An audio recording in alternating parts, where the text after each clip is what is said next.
Mire, dama y caballero, cuando hablamos de conflictos familiares, muchas personas imaginan inmediatamente discusiones fuertes, gritos, puertas que las cierran así con fuerza, tiradas, como decimos.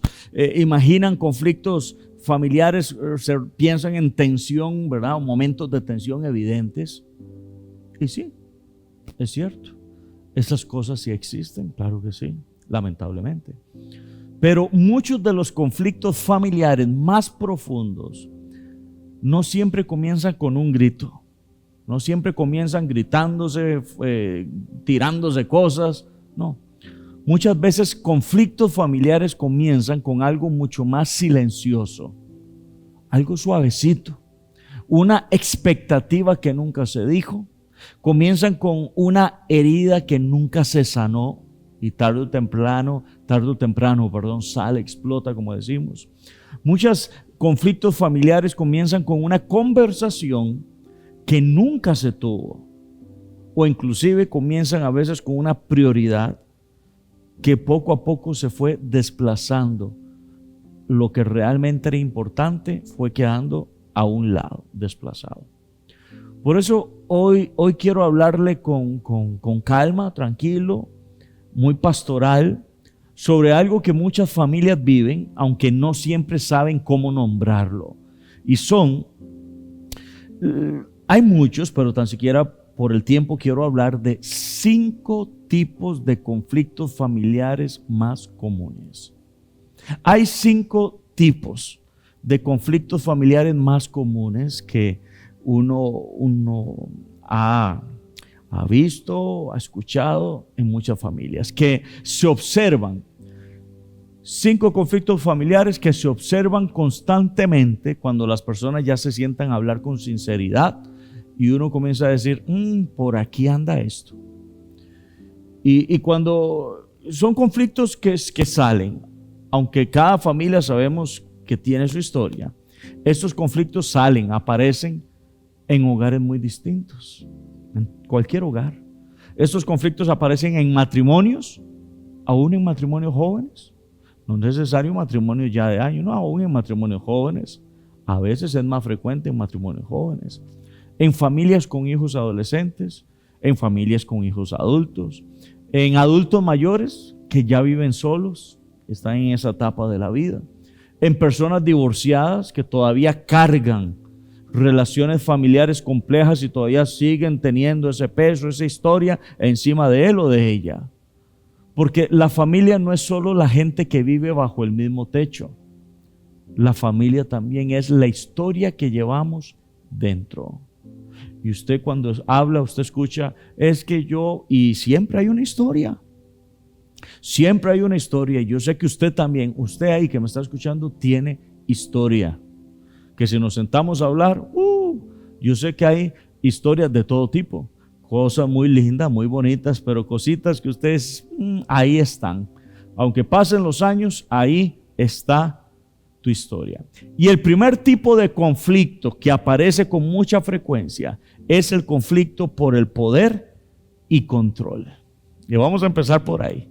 El primer conflicto, cuando usted escucha, cuando usted habla con parejas, con matrimonios, con familias, con los hijos, con los papás, que tengo problemas, o sea, algún conflicto de la familia, uno de los primeros es el conflicto por poder y control.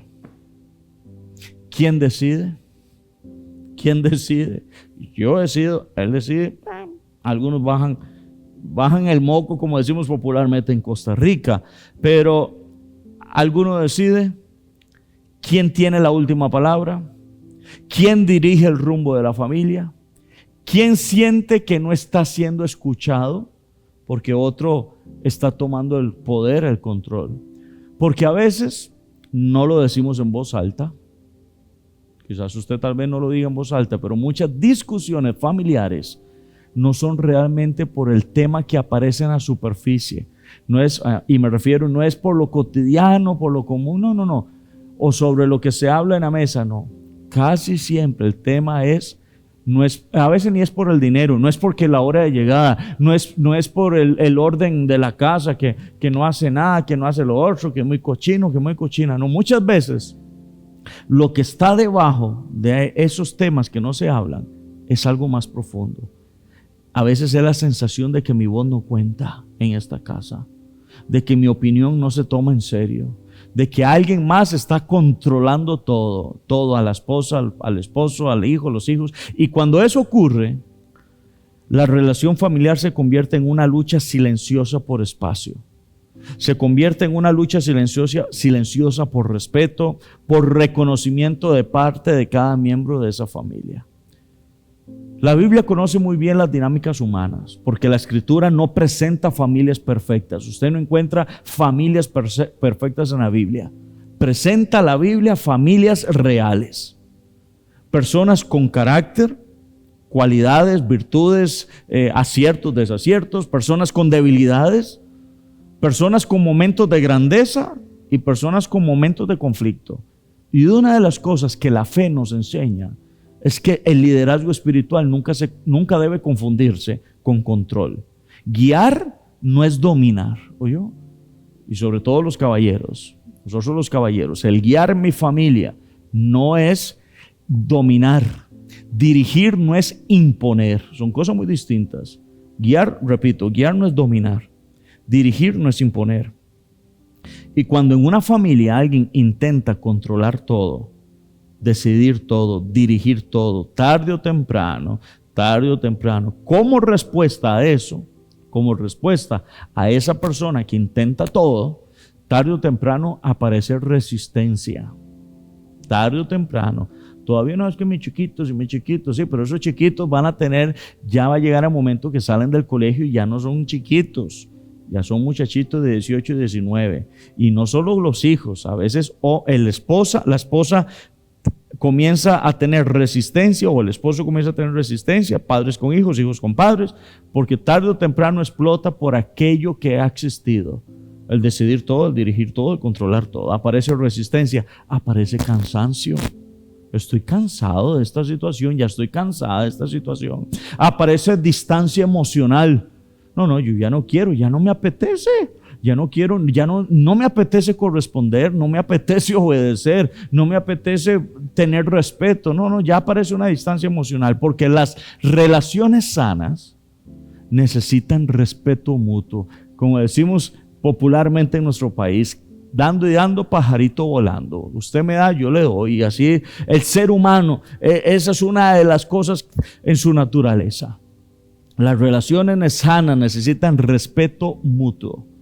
Necesitan escucha mutua, necesitan espacio para que cada persona pueda expresar lo que vive, necesitan espacio también, y no como hoy, que ha sido una palabra muy popular también, hay gente tóxica, como se dice hoy. No, cada persona también necesita un espacio para expresar también lo que vive. Este es un problema que genera conflictos familiares, el conflicto por poder. Hay conflicto por poder y control de parte de alguien, o a veces varios dentro de la familia. El segundo tipo de conflicto familiar, dama y caballero, que aparece con mucha frecuencia, tiene que ver más bien ahora, o para darme a entender, con expectativas no cumplidas. Expectativas no cumplidas llegan a generar conflictos familiares. Lo que esperábamos del otro. Expectativa, yo me voy a casar y tengo la expectativa, inclusive expectativa que a veces nunca dije. Yo me voy a casar y mi expectativa es esta, mi expectativa es aquella. Y ni siquiera la hablé en el noviazgo. Porque si usted lo habla, usted dice, no, mira, yo no voy a entrar por ahí. O no, yo no me veo en esto, entonces mejor tomemos la decisión ahora, que no hay ningún compromiso, no hay hijos ni nada, mejor tomemos la decisión de cada uno por su lado. Si se hablaran las cosas. En el noviazgo hablar muchas cosas, pero dentro de la familia, ya estamos en la familia, a veces por expectativa no cumplida, lo que yo esperaba del otro o de la otra, lo que imaginábamos que la vida familiar sería, lo que creíamos que el matrimonio sería, lo que creíamos de los hijos, lo que creíamos que los padres iban a hacer, o lo que creíamos que los hermanos iban a hacer por nosotros, son expectativas que no se cumplen, van a crear conflictos. Porque todos entramos en las relaciones cualquier tipo de relación, familiar, noviazgo, matrimonial, etc. Inclusive hasta una expectativa en relaciones laborales. Llevo con una expectativa del patrón, de los compañeros de trabajo, de la empresa, en todo tipo de relación. Todos entramos con una expectativa.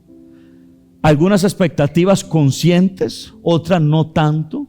Esperamos apoyo, esperamos comprensión, esperamos cercanía, esperamos colaboración, pero muchas veces esas expectativas con las que estamos en una familia nunca se expresan claramente. Nunca se expresan, muchas veces no las decimos y solamente quedan guardadas en nuestro corazón, en nuestro pensamiento. Y cuando pasan los años y esas expectativas no son cumplidas, pasan los años y yo nunca las dije. Yo nunca las hablé, mira, a mí me hubiera, yo qué sé, quería esto, quería lo otro, tenía esto. No, pasan los años y esas expectativas no se cumplen. Comienza a aparecer en nosotros la frustración. No se cumplió la expectativa que yo tenía en mi familia. Ya mis hijos tomaron otro camino, no se cumplió. Ya mis hijos hicieron esto, mis hijas, mi esposo, no se cumplió aquella expectativa. Ya llego a tener yo en mi vida, después de esos procesos, es probable que aparezca frustración, decepción. Y es donde usted escucha a muchas personas después de algún conflicto que tuvieron y hubo un rompimiento o algo. Hay una decepción de la relación que tuve, de lo que viví. La sensación de que el otro debería saber también lo que necesitamos y muchas veces no lo decimos o no sabemos cómo decirlo, cómo explicarlo para ser claro a mi cónyuge. Y la sensación de que él debería saber lo que necesitamos nunca fue satisfecha. Aunque muchas veces ni siquiera lo decimos, pero tenemos la expectativa de lo que debería saber mi esposo, mi esposa, inclusive mis hijos o mis padres. Y aquí ocurre algo muy humano, muy humano. Muchas discusiones familiares no nacen del problema que se menciona en la conversación. Nace a veces de los años de expectativas acumuladas, de pequeñas decepciones que se fueron guardando, de expectativas que no se cumplieron y fue llenando el saquito, de conversaciones que nunca se tuvieron y yo tuve que haberlas hablado. Y entonces un día la discusión aparece por algo aparentemente pequeño, pero debajo de ese momento pequeño hay una historia mucho más larga, una historia de necesidades emocionales que no encontraron espacio nunca para expresarse en esa relación de familia. Y cuando sucedió muchas veces lo más mínimo, ¡pum!, explotó aquello, pero era la acumulación de cosas, de expectativas, en este caso que estamos hablando, que no se cumplieron. Y que llegó el momento que quizás algo pequeño fue el detonante para que hubiera un gran conflicto familiar. El tercer tipo de conflicto familiar. Este tercer tipo de conflicto, además del control y poder, además de expectativas no cumplidas, este conflicto va por otra área. Este tercer conflicto tiene que ver con heridas emocionales no sanadas. Y la mayoría de nosotros como seres humanos tenemos mucho de esto. La mayoría de seres humanos llegamos a una relación familiar o nacemos en una relación familiar y repito eso, formamos una relación familiar y algunos nacemos en una relación familiar donde hay heridas emocionales que no han sido sanadas. Y iniciamos una relación matrimonial con heridas cada individuo, con heridas no sanadas que van a afectar en aquel nuevo matrimonio, que tal vez no afectan al inicio, no afectan a la semana ni a los 2 años, pero puede afectar a los 5 o 6 años o hasta que haya hijos también. Y este tipo de conflicto es uno de los más profundos. Porque no siempre tiene que ver con lo que está pasando hoy. Esas heridas emocionales no siempre tienen por fuerza que ver con lo que está pasando en el presente. Tiene que ver con lo que pasó hace años. A veces no es una herida reciente. Palabras que marcaron, comparaciones que se hicieron, comparaciones entre hermanos, es que su hermano, es que su hermana no, esto, su hermano el otro, comparación entre exparejas, es que la ex mía, esto y que el otro, como yo lo he dicho, ¿para qué no te quedaste con la ex? Si comenzamos a comparar a mi nueva pareja con la ex, es que la ex antes o mi ex antes, entonces ¿para qué no te quedaste? Y estás dañando hoy a tu nueva compañera. Entonces, comparaciones entre hermanos, comparaciones entre parejas, favoritismos, decisiones que se sintieron injustas, decisiones que se tomaron, alguien tomó una familia y para mí fue una decisión injusta, ausencias que no hubo. Ausencias que hubo, ausencias de algunos o algunas personas, familiares, progenitores, amigos, o etcétera, que son importantes en la relación familiar. Esas ausencias dejaron un vacío. Y todo esto y más cosas, que obviamente siempre hago mención de algunas, van causando heridas emocionales. Y cuando esas heridas no se procesan, cuando esas heridas no se hablan, cuando esas heridas no se reconocen y soy consciente de que tengo esto, permanecen activas en el interior, en el ser interior de cada humano, en el espíritu, en su alma. Permanecen activas. Ahí está la herida, ahí está la heridita. Y entonces cualquier situación, volvemos a como lo que dije ahora en el motivo 2, cualquier situación que aparezca ahí, aunque sea algo sencillo para muchos, un poco sale aquella experiencia pasada y reactiva una vez más aquel dolor. Por eso usted y yo a veces vemos reacciones muy intensas en situaciones aparentemente pequeñas. Uno dice, ¿pero qué le pasa? Y uno se pregunta, ¿pero por qué está reaccionando así tan fuerte? Y la respuesta muchas veces es que no estamos reaccionando solo lo que ocurrió hoy. ¿Pero por qué reaccionas así? Si por favor, si fue algo tan... Perdón, mira, fue algo tan sencillo. No, esa reacción no fue tanto por aquello. Estamos reaccionando a todo lo que en ese momento despertó en nuestra memoria emocional.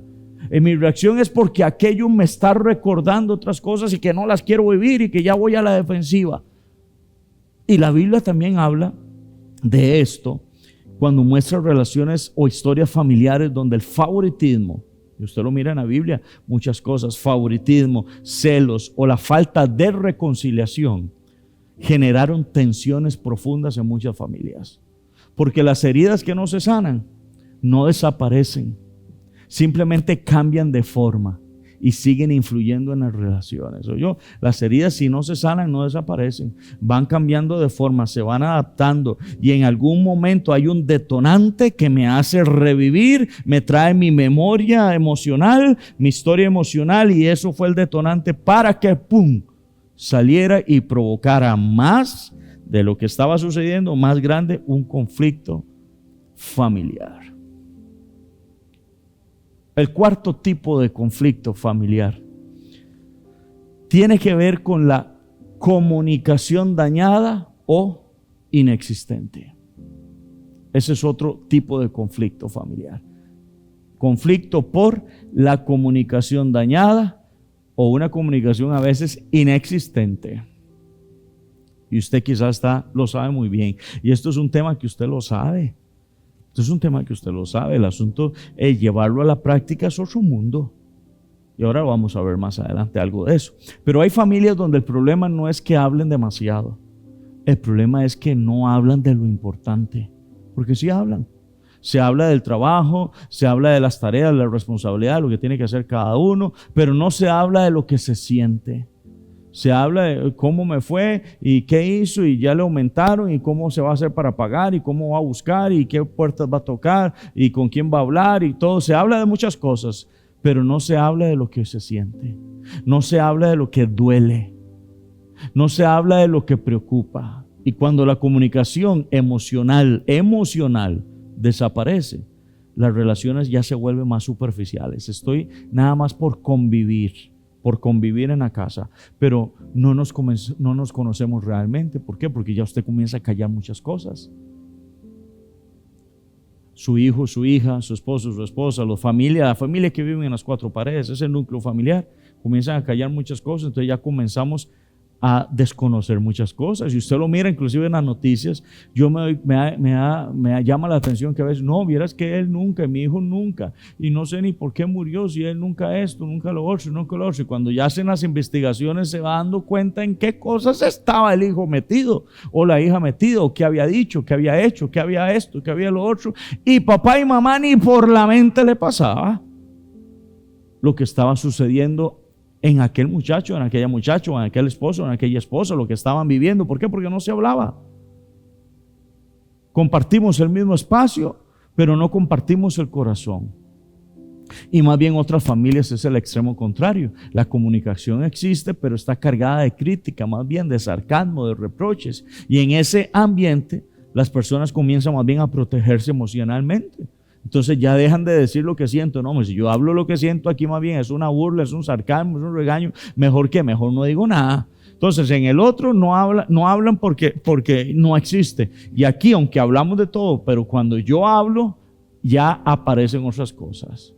Entonces ya la persona se vuelve defensiva y la distancia que hay en las relaciones crece poco a poco. Por eso la fe cristiana insiste tanto en algo que parece sencillo, pero que transforma las relaciones. Insiste en aprender a escuchar. Escuchar no para responder, para ver qué le digo, no. Escuchar para comprender a mi ser querido, para entenderlo. No es que tengo que aprobarle todo a la primera, pero necesito escucharlo. Escuchar para acercarme al mundo interior de él o de ella, de lo que él está viviendo, de lo que está él pasando. Esa es una de las intenciones importantes a la hora de comunicarse. Pero hay un quinto tipo de conflicto que muchas veces pasa desapercibido. Un tipo de conflicto que pasa desapercibido, pero que influye profundamente en la vida familiar, y son los conflictos de valores y prioridades. Mírelo ahí, valores y prioridades. Cuando los miembros de una familia quieren cosas distintas para la vida, ahí comienza más de un problemilla. Cuando no todos queremos lo mismo. Cuando lo que uno considera importante no coincide con lo que el otro considera importante o esencial. ¿Ya? Aquel ya comienza a tener otros valores, aquel o aquella comienza a tener otras prioridades distintas a las que yo tengo, a las que estoy acostumbrado, a las que yo quiero. Cuando el trabajo ocupa todo el espacio, cuando el éxito personal se vuelve el centro de aquello, cuando el ritmo de la vida no deja lugar ya para la conexión familiar, y entonces, sin darnos cuenta, lo urgente comienza a desplazar lo importante. Y Jesús habló de algo muy parecido cuando dijo que donde está nuestro tesoro, allí también estará nuestro corazón. Y eso es muy revelador, porque aquello que ocupa el centro de nuestra vida termina influyendo en todas nuestras relaciones. Lo que es para usted importante va a cambiar el rumbo de muchas cosas. Cuando las prioridades suyas o mías se desordenan, las decisiones se desordenan. Y cuando las decisiones se desordenan, las relaciones comienzan a resentirse. Ahora bien, quizás usted me está escuchando ahora, o alguien podría estar escuchando todo esto y quizás pensar, o usted tal vez esté pensando, bueno, entonces ya todas las familias están condenadas a vivir en conflicto, porque no, este asunto está difícil. Ya no, entonces, mira, pastor, definitivamente, ya no, a lo que yo analizo, deduzco, ya es que sí, todas las familias están condenadas a vivir en conflicto, y la respuesta es no, porque los conflictos no son necesariamente el final de la historia. Muchas veces son el punto de partida para comprender mejor lo que está pasando dentro de nosotros.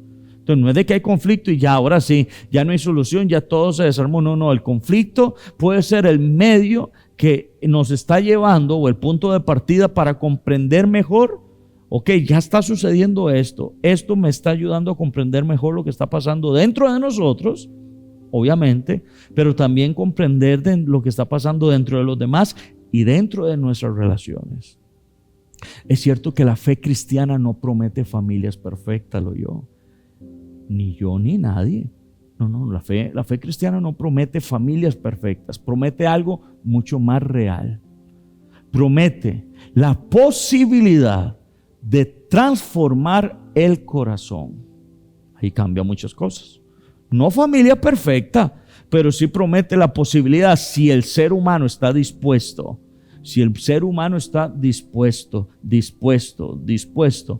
tiene la posibilidad de transformar a ese hombre y a esa mujer. Porque cuando el orgullo se reemplaza por humildad, cuando las heridas se enfrentan con honestidad, cuando las expectativas se hablan con claridad y con decencia y con respeto, cuando la comunicación se vuelve más respetuosa, cuando las prioridades vuelven a ordenarse, algo comienza a cambiar en la dinámica familiar.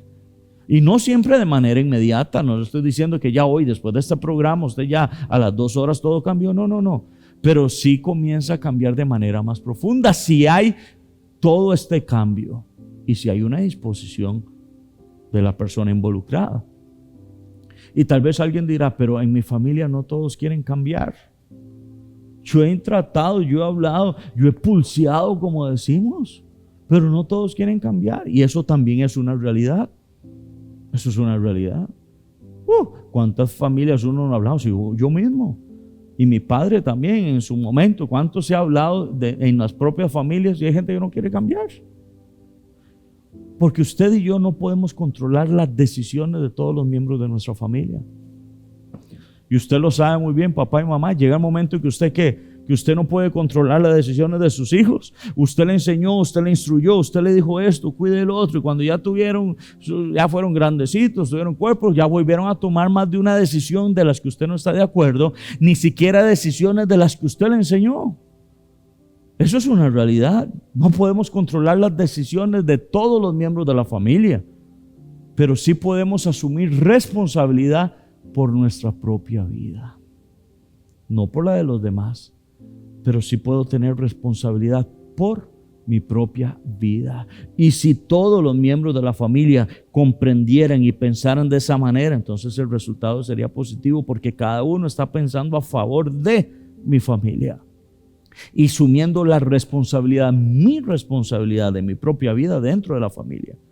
Muchas transformaciones familiares comienzan cuando una sola persona decide vivir de manera diferente en ese hogar, cuando alguien decide reaccionar con más paciencia, cuando alguien decide escuchar con más atención, cuando alguien decide el perdón o de dar perdón cuando es necesario, cuando uno decide romper patrones que han causado dolor durante años.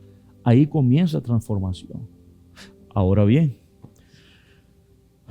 cuando uno habla de cambiar actitudes dentro de la familia, que uno dice de reaccionar con más paciencia, de escuchar mejor, de romper patrones dañinos, muchas personas inmediatamente piensan algo muy humano. También es muy válido. Mira, eso suena muy bonito. Eso suena pues lindísimo, pero vivirlo es otra cosa. Y tiene razón. Tiene razón. Porque una cosa es hablar de paciencia cuando todos están colaborando. Ya me facilita tener paciencia porque, ay, vieras que mi hijo y mi esposo, vea qué lindo ellos. Claro, me facilitaron las cosas. Cuando todos están colaborando me facilita. Y otra cosa muy distinta es intentar hacer lo correcto cuando nadie parece valorar esa intención mía. Cuando uno intenta hablar con calma y el otro responde con enojo. Y ahí sí, yo estoy tratando de controlarme. Pastor, yo estoy tratando de controlarme, pero yo soy humano. Sí, eso es válido y entendible. Yo estoy tratando de controlarme y respondo tranquilo, y el otro no, el otro pum de una vez con los tacos de frente. Cuando uno intenta acercarse y el otro más bien se distancia, mira, yo estoy tratando de cambiar las cosas, de acercarme un poquito más, pero el otro más bien se sigue alejando porque está herido, y hay muchas cosas de lo que hemos hablado ahora. Cuando uno intenta hacer cambios y nadie parece notarlo, eso es difícil. Y aquí es donde muchas personas se frustran profundamente, porque dicen, entonces, ¿para qué me voy a esforzar si el otro no cambia?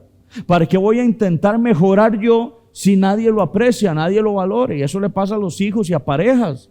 ¿Qué hago yo con tratar de mejorar si él no lo aprecia? Él no valora el esfuerzo que estoy haciendo yo por cambiar, por mejorar, por enmendar, por corregir. Mi hijo no lo valora y al revés, mis padres no valoran lo que yo estoy tratando de hacer, no lo aprecian. Y esa reacción es comprensible, es humana y tal vez a usted le está pasando. Porque todos necesitamos sentir que nuestros esfuerzos, que lo que yo estoy tratando de hacer es visto, es valorado. Que nuestras actitudes, nuestras acciones son correspondidas por aquellos que están a mi lado. Eso es lo que uno anhela. Que el cambio no depende solo de uno, sino de todos. Y eso es muy lógico y es algo que yo siempre le digo a Dios, Dios, que haya sensibilidad en los miembros de cada familia. Que haya esa sensibilidad y esa voluntad a disponerla para que tú les puedas ayudar a mejorar muchas cosas en el hogar. Pero aquí aparece una verdad que aunque no siempre es fácil de aceptar, es profundamente liberadora. Uno no puede controlar la respuesta de los demás. ¿Oyó? Uno no puede controlar la respuesta de los demás. Uno no puede controlar la respuesta de los demás. Pero, ¿sabe qué sí puede hacer usted? Usted y yo sí puede decidir el tipo de persona que quiero ser dentro de mi familia. Eso sí lo puede hacer usted. Porque es usted. Usted, una verdad que hay que asimilar. Usted no puede controlar la respuesta de los demás, pero usted sí puede decidir el tipo de persona que quiero ser dentro de esta familia. Incluso cuando los demás todavía están en su propio proceso.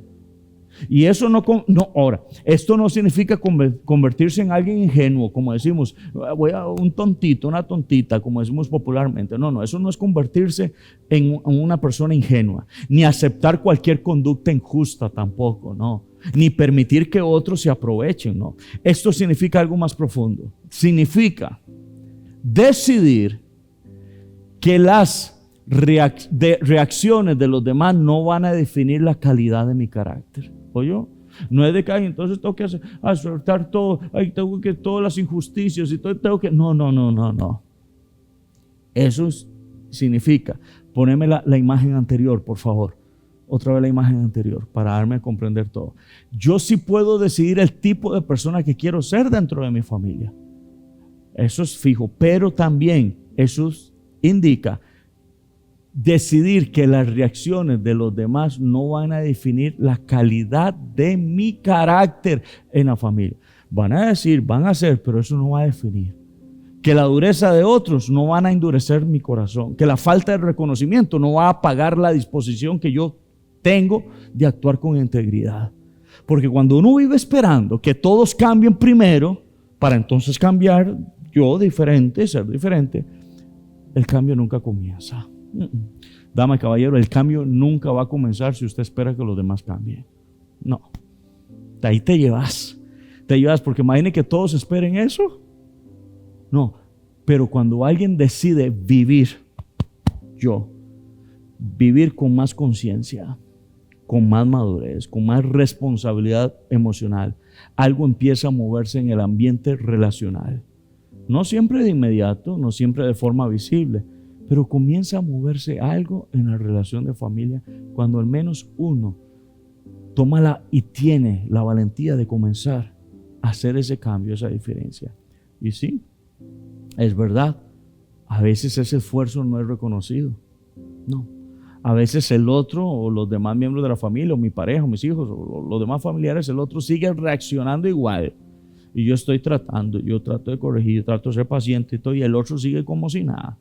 Y es ahí donde la fe se vuelve profundamente práctica, porque la fe no es solo creer en Dios cuando todo funciona. La fe también es decidir actuar correctamente, incluso cuando los resultados no son inmediatos. ¿Oyó? Eso es la fe también. Incluso actuar correctamente, incluso cuando nadie aplaude. Actuar correctamente, incluso cuando el proceso es lento. Eso también es parte de nuestra fe. Y aquí aparece una de las preguntas más honestas que muchas personas tienen en su vida. ¿Y qué hago cuando yo intento cambiar pero el otro sigue igual? ¿Qué hago? ¿Qué hago cuando yo estoy intentando pero el otro nada? Y pasan las semanas y nada. Porque una cosa es hablar de paciencia, Y otra cosa es vivir años dentro de una relación donde el esfuerzo parece no ser correspondido. Entonces, en esos momentos es importante entender algo que muchas veces no se dice con suficiente claridad. Hacer lo correcto no siempre produce cambios inmediatos en los demás. ¿Sabes? Hacer lo correcto no siempre produce cambios inmediatos en los demás, pero sí produce algo muy importante dentro de nosotros. ¿Qué? Preserva nuestra paz interior, preserva nuestra integridad, preserva la clase de persona que usted y yo decimos ser. Hay personas cansadas de no ver cambios, claro que sí. Y esas personas ya cansadas de no ver cambios terminan reaccionando con la misma dureza que antes ellos criticaban. Es que qué relajo, vea la manera de aquel del otro. Y ya ha sido tanto, ya estoy cansado que ya yo reacciono igual a como reacciona aquello que yo criticaba. Terminan respondiendo con la misma frialdad que antes me dolía como me respondían. Ahora que yo pago con la misma moneda. Y a veces sin darnos cuenta. A veces sin darnos cuenta estamos reaccionando igual a lo que no nos gustaba que nos hicieran a nosotros. Estamos reaccionando igual. Aquello que me dolía, ahora reacciono igual yo también. Y sin darnos cuenta se convierte aquello en lo que uno no quería hacer. Es que yo no quería eso. Pero en el ambiente en que estoy ya llegó el punto que ahora reacciono igual. Y a veces conscientemente, que uno dice, no, voy a pagarle con la misma moneda. Pero a veces cuando nos damos cuenta y estoy reaccionando lo que yo no quería, pero sin darme cuenta ya caí en eso. Por eso mantener una actitud correcta no siempre cambia inmediatamente a los demás, pero sí protege nuestro corazón. Pero protege el corazón de quien decide vivir con madurez y distintos. A veces el cambio en la familia comienza lentamente. Hay familias que el cambio uno lo va viendo muy lentamente, hay otras no. Hay otras que a veces tarda más. Y otras veces el cambio principal ocurre dentro de nosotros. Aprendemos a poner límites sanos. Entonces ya, mira, ahora ya estoy velando por mí. Entonces el cambio es a favor mío. No estoy a la defensiva, no estoy gritando, no estoy reaccionando de esa manera, pero ya ahora he aprendido a poner límites sanos, de ponerlos adecuadamente. Aprendemos a no reaccionar desde la herida. Aprendemos a mantener la calma incluso cuando el ambiente emocional es difícil. Y esas decisiones, aunque parezcan pequeñas, esos cambios van transformando profundamente la manera en que vivimos nosotros en nuestras relaciones familiares en ese momento. Porque la familia no cambia de la noche a la mañana, estoy insistiendo eso, es realidad. Pero sí puede comenzar a transformarse cuando el corazón comienza a ordenarse. Y ese orden comienza cuando Dios vuelve a ocupar el centro de la vida. Porque cuando Dios ocupa el centro, pero de verdad, no una religión, ahí así que Dios y de domingos y una vez a la semana y hago una cosita, hago la otra, no, así no. No, Dios no es religión, no es cumplir un rito y no cumplir un horario y no cumplir un día y que tengo que ir porque el pastor me vea el domingo y porque si no comienza. No es ni con el pastor ni con la iglesia, es con Dios. Cuando Dios vuelve a ocupar el lugar que Él necesita tener en el centro de la vida de esa familia, cuando todos comiencen a tener ahí donde Dios comienza, porque Dios no va a obligar la voluntad de nadie, si no seríamos robots. Tenemos la libertad, el libre albedrío que Dios nos ha dado. Igual nuestra voluntad. Si usted no la dispone, si usted no dice, Dios, aquí estoy, ayúdame, Dios no te va a obligar. Porque cuando Dios ocupa el centro, las prioridades ya se acomodan. Ya las decisiones se vuelven más sabias si Dios está ahí. Las palabras se vuelven más cuidadosas. Ya usted ya no habla igual. Ya usted va a decir respeto, por temor a Dios, porque lo que Dios está haciendo en mi vida ya no voy a hablar, responder como antes lo hacía. Y poco a poco las relaciones comienzan a encontrar un cambio de restauración cuando realmente Dios llega a ocupar el lugar que necesita en ese hogar. Ahora bien, alguien podría preguntarse algo también muy concreto. Entonces, ¿qué hago qué hago en la práctica? ¿Qué hago en la práctica cuando los conflictos familiares aparecen? Porque comprender las dinámicas es importante, pero las personas también necesitan saber cómo comenzar a vivir diferente dentro de una realidad cotidiana. Tan siquiera en cosas sencillas, cosas prácticas, como yo lo he dicho, si hiciéramos lo básico, si hiciéramos lo básico y pusiéramos en serio a Dios, como Él tiene que estar en la familia y en nuestra vida, las cosas van marcando diferencia. Si no hacemos ni siquiera lo mínimo, si no hacemos ni siquiera lo básico, ¿cómo vamos a pretender algo más allá? Hagamos primero lo mínimo. Y hay algunas decisiones sencillas, pero que profundamente son transformadoras, que pueden comenzar a cambiar la manera en que enfrentamos los conflictos familiares. La primera tiene que ver con aprender a detener la reacción inmediata. Es algo sencillo. Esto es sencillo y usted lo conoce. Usted lo sabe muy bien. No estoy aquí inventando el agua caliente, como dice. No. Usted lo conoce muy bien. Estoy trayéndolo al presente para hacer conciencia. Usted diga, mira, si eso yo lo sé, pero no lo ponemos en práctica. Es donde cambia todo.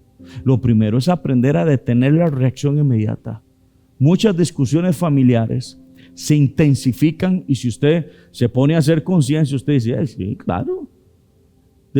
Discusiones familiares se intensifican porque respondemos desde la emoción del momento. Yo no sé si a usted le ha pasado, pero a mí me ha pasado. A usted, claro, a mí.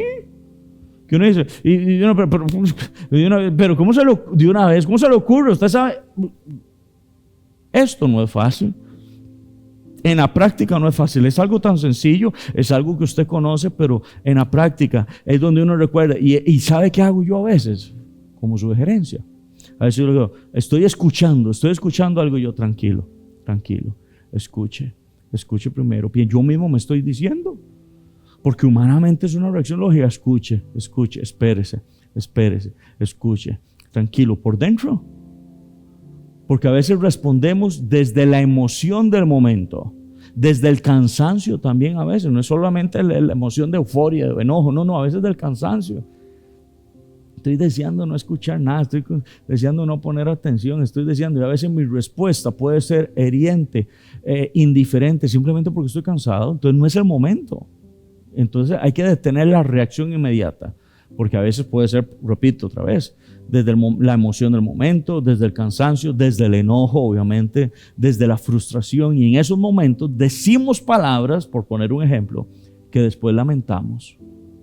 Es importante aprender a pausar, aprender a respirar, a estar hablándose uno mismo aquí mientras mi hijo me está hablando, mientras mi esposa me está hablando, mientras mi esposo me está hablando. Espérese, tranquilo, respire, escuche, nada más escuche, tranquilo, no responda, no se enoje, piense, porque si no podemos cometer muchos errores. Tomar unos segundos antes de responder puede parecer algo pequeño, pero muchas relaciones se han preservado gracias a ese simple espacio entre lo que sentimos y lo que decimos. Otra práctica importante es aprender a hablar de lo que sentimos antes de que los resentimientos se acumulen o que el resentimiento se acumule. Hay que hablar cosas hoy, a tiempo. No lo hablé hoy, pero tarde o temprano eso lo dejo y lo llevo adentro. Yo lo he dicho, usted no es un cassette, bueno, los que recordamos los cassettes, usted no es un cassette que lo metía en la grabadora y le borraba todo lo que había encima. Usted no es un cassette que se le borra, a excepción de que usted no tenga un problema en su mente, una demencia o algo, usted va a recordar. Usted no es una persona que se le va, y inclusive en una persona con un problema a nivel de su mente, recuerda cosas, quizás no del presente, no del momento, pero recuerda cosas. ¿Por qué? Porque ahí hay cosas en nuestro ser interior. Aprender a hablar lo que sentimos antes de que el resentimiento se acumule es otra acción importante que hay que aprender. Muchas personas guardan silencio durante meses o años, y cuando finalmente hablan, lo hacen desde el cansancio acumulado, lo hacen desde el dolor acumulado, desde toda esa historia emocional, y entonces la conversación se vuelve una descarga emocional en lugar de una oportunidad de comprender, de comprensión y de conversación. Así que aprender a expresar con calma lo que uno vive, lo que uno necesita, lo que uno espera, evita que los conflictos crezcan en silencio. Por ejemplo, pensemos en algo que ocurre en muchos matrimonios. Uno de los dos intenta conversar sobre lo que está sintiendo. Intenta explicar que se siente cansado, que se siente ignorado, preocupado, no entendido, lo que yo estoy sintiendo. Pero el otro responde con silencio. Ajá. O con evasión.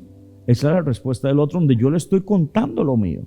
O con frases cortas que parecen que no le interesan. Parecen cerrar la conversación, como ya, no quiero escuchar más. Parece que no le interesa lo que yo estoy diciendo. ¿Y eso qué va a producir?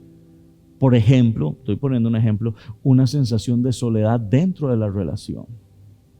En esos casos, ¿qué pasa? Muchas personas entonces de pareja dejan de hablar completamente. Se resignan. ¿Para qué voy a hablar?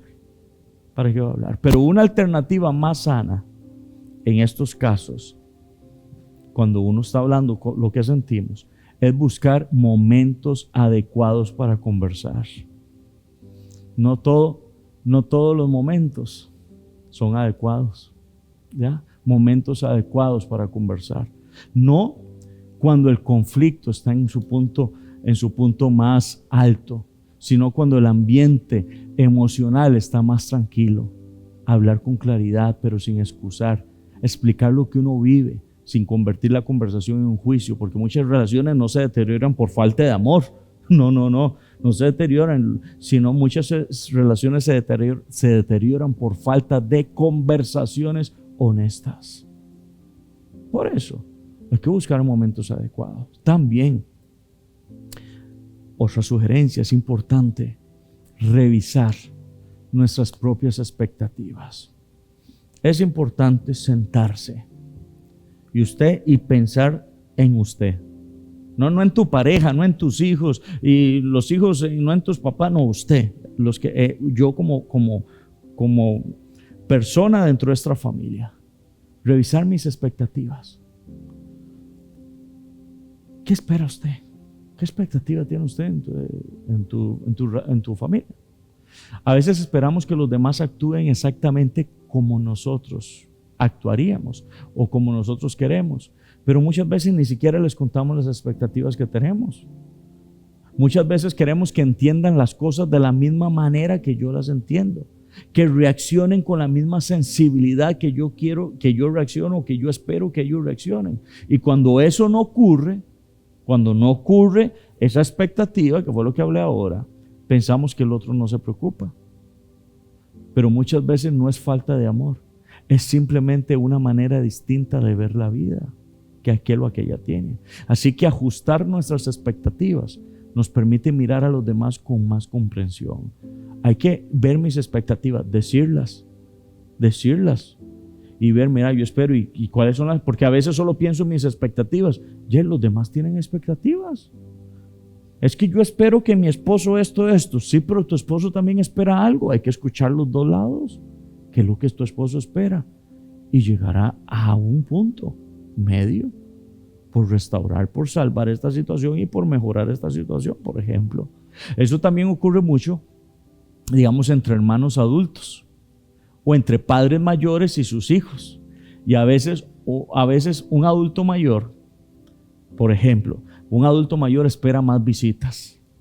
Ya el adulto mayor que está en casita, yo ya espero más llamadas, más atención, mientras los hijos que están viviendo atrapados en sus responsabilidades diarias, en trabajo, en familia, en compromisos. Y a veces en ese espacio aparecen malentendidos dolorosos. ¿Por qué? Porque no se han hablado esas cosas. Yo espero más, pero a veces no puedo más. O los demás no pueden darme todo lo que yo espero. El padre o la madre puede interpretar entonces la ausencia, aquel distanciamiento. Es que no me llama, debería llamarme, nunca me llama. Tal vez lo puede interpretar como una como falta de amor. Mientras que los hijos sienten que están haciendo lo mejor que pueden dentro de su ritmo de vida muy exigente. Y cuando esas expectativas no se hablan con claridad, el corazón comienza entonces a llenarse de interpretaciones equivocadas. Por eso es tan importante aprender a expresar lo que necesitamos de una manera fácil. Decir, me gustaría verte más seguido, me haría bien que conversemos más. Porque muchas veces las personas no hacen algo simplemente porque no saben qué esta expectativa tienen, no saben lo que necesitamos. Hay que hablarlos. Y otra decisión práctica es cultivar momentos de conversación que no estén centrados en el problema. porque ya siempre las reuniones de familia y ya el esposo, viejo, tenemos que hablar, pereza, yo ya sé lo que es, ya me viene a hablar de un problema. Vieja, tenemos que hablar, ya sé, ya viene a hablar de problema. Hijo, venga hijo, tengo que hablar. Muchas familias solo hablan cuando hay algo que resolver. Muchas familias solo hablan cuando hay una dificultad, cuando hay tensión, pero las relaciones también necesitan espacios para conversar sin presión, que no tenga nada que ver con el problema, para compartir ideas, recuerdos, pensamientos. Esas conversaciones construyen cercanía emocional y hacen que los conflictos posteriores sean más fáciles de manejar, pero eso hay que provocarlo. Eso no nace de la noche a la mañana, eso hay que provocarlo. Conversaciones que no estén centradas en el problema, salir y compartir momentos que no tengan nada que ver con los temas, porque como dicen, vamos a salir a pasear, vamos a salir a comer ahí al chino, y ya yo sé que en media comida el chino, de tarde o temprano, alguno de los dos le tira al otro, los hijos, que es lo que he escuchado mucho en jóvenes, ya veo que papi o mami, alguno de los dos le tira un hachazo, como decimos, y ya comienza el pleito. Entonces qué pereza ir a comer, mejor no voy a comer, porque ya sé en lo que va a terminar. Eso hay que aprender a hacerlo. Y finalmente, algo que parece sencillo, pero que cambia profundamente la dinámica familiar, es aprender a reconocer lo positivo en los demás, que eso también cuesta, reconocer lo positivo en los demás. Casi siempre solo miramos lo negativo, y sobre todo en el momento del conflicto, en el momento adverso, en el momento difícil, en el momento del problema. Ahí sí vemos todos los trapos sucios, como decimos, de aquel o de aquella. En medio de las tensiones familiares es fácil concentrarse en lo que falta, en lo que molesta, en lo que en lo que nos gustaría que fuera diferente. Pero cuando alguien comienza a reconocer los pequeños gestos, pequeños esfuerzos, pequeños avances, el ambiente relacional comienza a cambiar. Es como cuando le pide, usted debería sacar mejores notas, prepárese, usted está solo en eso, pensando en padres con hijos, y cuando el chiquillo saca la nota, en lugar de decirle, papá, te felicito, ve que sí podías. Ve, te felicito, me alegro mucho que hayas podido sacar una mejor nota. Ya manda la parada, y algunos, todos dicen, manda otra palabra que usa, porque ni siquiera se cuidan, ni siquiera tienen a Dios controlando su mano. Manda que no va a sacar usted, no, en lugar de decir, papá, te felicito. Esos pequeños detalles van cambiando la relación familiar. Y quizá en este momento alguien que nos está escuchando piense algo muy real, algo que muchas personas sienten cuando escuchan este tipo de reflexión. Todo esto suena bien, pero mi familia es demasiado complicada. Porque hay historias familiares donde el conflicto no comenzó ayer, comenzó hace años, a veces décadas. Historias desde el orgullo se volvió, de orgullo se volvió una costumbre en ese hogar, donde heridas se hicieron más profundas, donde las conversaciones importantes dejaron de ocurrir hace mucho tiempo. Hay familias donde las distancias emocionales se volvieron normales, donde ya no se habla con libertad, donde cada persona va bien, se protege. Y cuando la historia familiar es así, cuando los años han acumulado decepciones, silencio, malentendidos, la persona llega a pensar, tal vez ya es demasiado tarde para intentar algo, tal vez las distancias ya son demasiado grandes, tal vez ya los patrones de mi familia de conducta ya son demasiado marcados. Pero algo que he aprendido en escuchar muchas familias es que incluso cuando una relación no cambia completamente, sí puede cambiar la forma en que una persona decide vivir dentro de esa relación. Puede cambiar la manera en que responde, puede cambiar la manera en que habla, puede cambiar la forma en que protege su paz interior, puede cambiar la decisión consciente de no seguir alimentando los mismos ciclos de tensión que ha vivido la familia. Tal vez no puedes cambiar el pasado, tal vez no puedes cambiar todas las actitudes de los demás, pero sí puedes decidir quién eres dentro de tu familia. Y cuando una persona toma esa decisión, comienza a responder con más serenidad, con más conciencia, con palabras, o elige las palabras con más cuidado, comienza a poner límites sanos, como lo dije. Y muchas veces el primer cambio que Dios produce no ocurre inmediatamente en toda la familia. El primer cambio ocurre en una persona, en aquel que decide no seguir reaccionando como antes, sino vivir con más conciencia, con más madurez, con más serenidad, incluso con un corazón. Cuando el corazón cambia, la forma de vivir, las relaciones comienzan a cambiar. Y a veces ese cambio pequeño interior, con solo una persona, hace o inicia o da paso hacia una historia diferente. Dama y caballero, los conflictos familiares no desaparecen de un día para otro, pero las relaciones sí pueden transformarse cuando las personas comienzan a vivir con más conciencia, paciencia, con humildad, Y muchas veces ese cambio no comienza con grandes discursos, comienza con decisiones pequeñas que construyen un ambiente familiar distinto, más humano. Porque al final, las familias no cambian de golpe, cambian cuando alguien decide vivir diferente. Soy Jonathan Calderón y ha sido un privilegio compartir con usted el programa de hoy, aquí en Hacia lo Mejor, para hacer conciencia. Espero poder contar con su sintonía en nuestro siguiente programa de Hacia lo Mejor. Gracias por acompañarnos en esta ocasión. Hasta luego.